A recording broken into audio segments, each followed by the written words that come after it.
Remember when Poison Ivy used to be the sexiest member of Batman's Rogues Gallery? An honor that today definitely belongs to Margot Robbie's Harley Quinn. I think it's a problem, in fact, because I wish, I guess it would be nice if this wasn't the case, but the character of Poison Ivy is largely defined by her sexiness, right? It's not like, and she's a brilliant scientist, and she's an environmentalist. I mean, those are all like, afterthoughts. The primary purpose of the character is to be this plant pinup, right?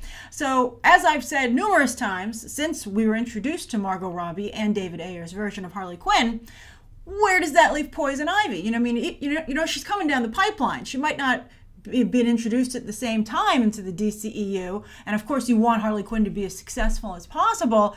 But you do know the Poison Ivy is coming, so I don't know why you wouldn't try to make some room for her. I think it's going to be really tough for whatever actress they cast in the role to have to compete with what Margot Robbie is doing with Harley Quinn, who used to be the cute sexy to like the more traditional sexy, so they had kind of like a balance going on there. They complemented each other instead of competed with each other, and that's, I think, a real concern going forward.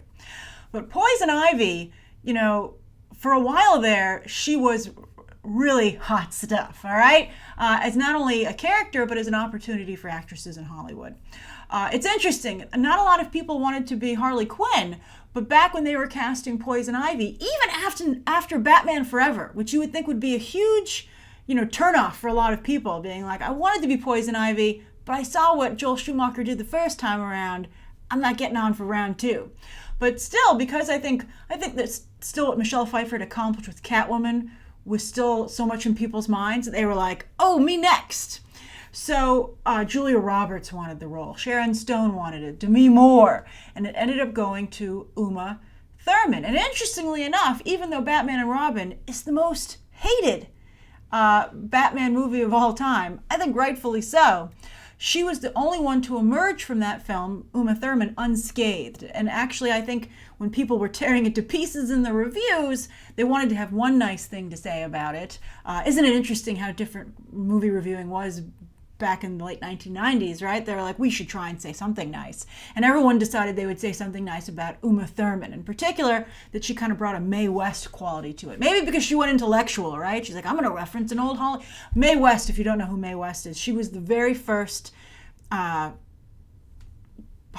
persona, because I don't know if I'd outright call her an actress, but to use sex as her selling point. But still for the mainstream. It's before the production code. A lot of actors actually before the production code do some pretty risque stuff that it's hard to comprehend they would ever do because we know them through their production code movies.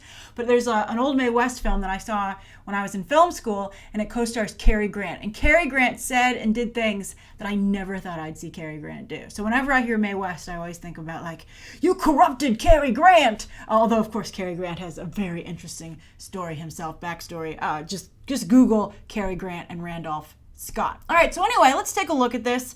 Some of you told me that they redid the face for Poison Ivy. Let's see how she looks. I really love Poison Ivy as a character, and I would love to see her evolve. And maybe the way for her to evolve is to embrace the science aspects and the environmental aspects of the character, because just being sexy, that spot's already taken. They gave it to Harley Quinn. All right, let's take a look. Yeah, it's playing. I was like, is it playing? Okay.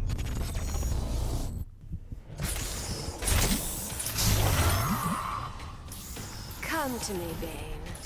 I know your games, Bruja. I scare a man like you. She hits him with the compliment. Classic female flirting.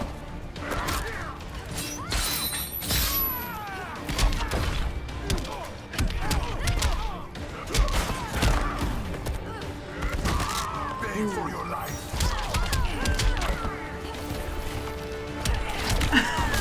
That little guy's adorable.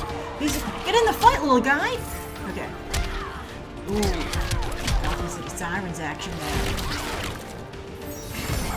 Those little things just sit on her shoulder and she doesn't really do anything with them.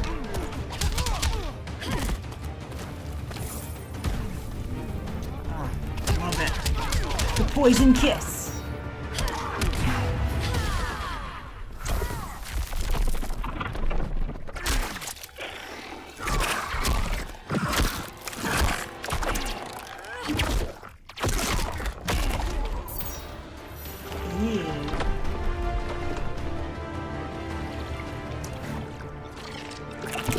She looks a lot like Nicole Kidman, but like Nicole Kidman on her best day. All right, so let's take a look.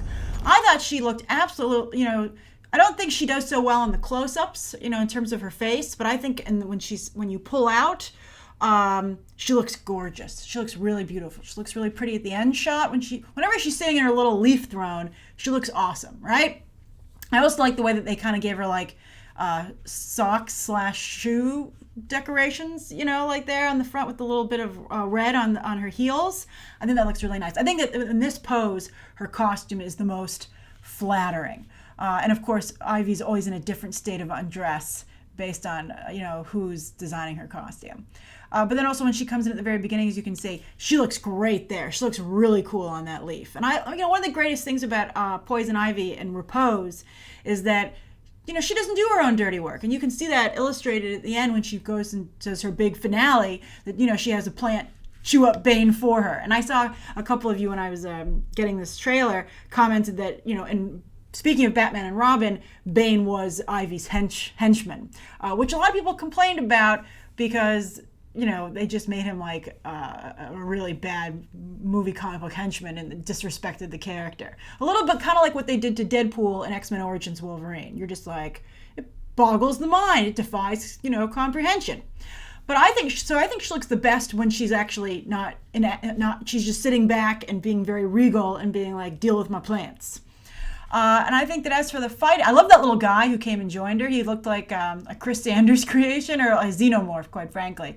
But I don't think he really did anything. She was just kind of like, look what I can do. And then while you're distracted being like, is it going to attack me? She just like, just punches you in the face.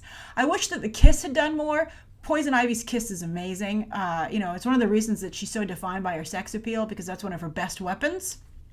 She kisses you, and it's a poisonous kiss, and you die. But then also sometimes it can control you and hypnotize you, which I think is great. The close-up, her costume doesn't really stand up to the close-up either. It looks a little bit like she's wearing cabbage, the least sexy vegetable. Her tagline should be, maybe this is too inappropriate, but I would be like, everyone should eat their vegetables. So that's what I would put. I'd be like, oh, come on, let's do it. It would be fantastic. I don't know how I feel about the shoulder things. I don't think they do enough. Maybe she could talk to them or, I don't know.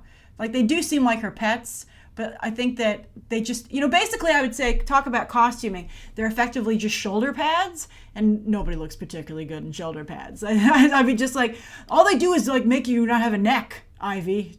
I'd hack those things off, if I were her. Talk about Gotham City Sirens. I think either Harley or Selena should be like, girl to girl, those things don't look good on you. But I love Poison Ivy. I would love to have seen a little bit more plant action here. But I'm hoping, I'm really curious to see how the character evolves now that there's this Harley Quinn problem for her. I'm very curious to see. Speaking of plants, do you know if you've ever seen Fred Claus, there's this great line about how if a light comes down, there's a tree that's being blocked from the light, so it gets all twisted and trying to get the light and find a way to survive, right? It's a great moment. I think that movie's underestimated. But in this context, I wonder how the Poison Ivy character will twist around the behemoth oak that has become Harley Quinn's popularity to find the fan light herself and be able to blossom again. We'll see. All right, and I hope you enjoyed my deep thoughts on Poison Ivy, and you can check out some more videos right now.